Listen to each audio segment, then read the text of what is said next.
राधे राधे। आज के इस पावन वीडियो में हम आपके लिए जया एकादशी व्रत की पौराणिक कथा लेकर आए हैं। एक समय भगवान श्री कृष्ण और धर्मराज युधिष्ठिर के बीच अत्यंत महत्वपूर्ण संवाद हो रहा था। धर्मराज युधिष्ठिर बोले, हे भगवान, आपने माघ मास के कृष्ण पक्ष की शर्तिला एकादशी का अत्यंत सुंदर वर्णन किया है।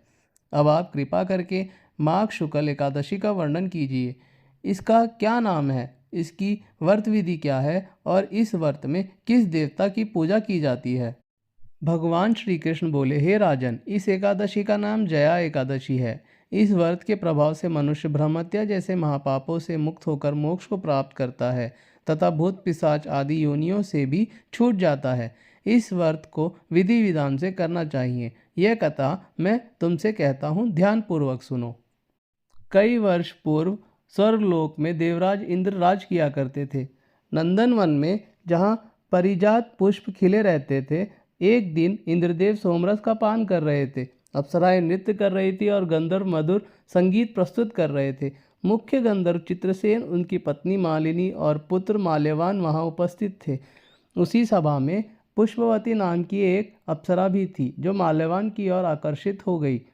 इंद्रदेव ने जब दोनों का आपसी आकर्षण देखा तो वे क्रोधित हो उठे और बोले, हे मूर्खो, तुम मेरी सभा में रहकर मुझे प्रसन्न करने का ढोंग कर रहे हो। तुम दोनों ने मेरा अपमान किया है। मैं तुम्हें श्राप देता हूँ कि तुम दोनों तुरंत पिशाच योनि को प्राप्त हो जाओ।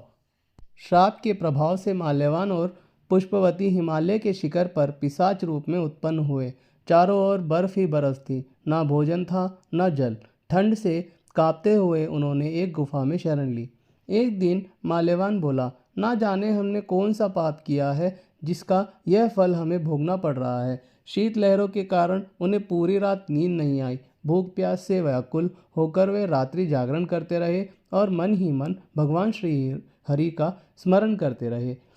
संयोगवश वह दिन जया एकादशी का था। उस दिन निर्जल उपवास और रात्रि जागरण के प्रभाव से दोनों पिशाच योनि से मुक्त हो गए और दिव्य शरीर धारण कर लिया। एक दिव्य विमान उन्हें स्वर्गलोक ले गया। इंद्रदेव यह देखकर आश्चर्यचकित हो गए और बोले, तुम दोनों को मेरे श्राप से मुक्ति कैसे मिली। तब माल्यवान ने कहा, हे देवराज, यह सब भगवान श्री हरि की कृपा से हुआ है। हमने अनजाने में ही उनकी प्रिय जया एकादशी का व्रत कर लिया। यह सुनकर इंद्रदेव बोले, श्रीहरि की भक्ति से मैं तुम्हें पुण्य स्वर्ग में स्थान प्रदान करता हूँ। जो भी भक्त श्रद्धा और निष्ठा से जया एकादशी व्रत करता है, उसे वैकुंठ लोक की प्राप्ति होती है। इस कथा का श्रवण पठन करने से पुण्य फल प्राप्त होता है। जय श्री हरि विष्णु।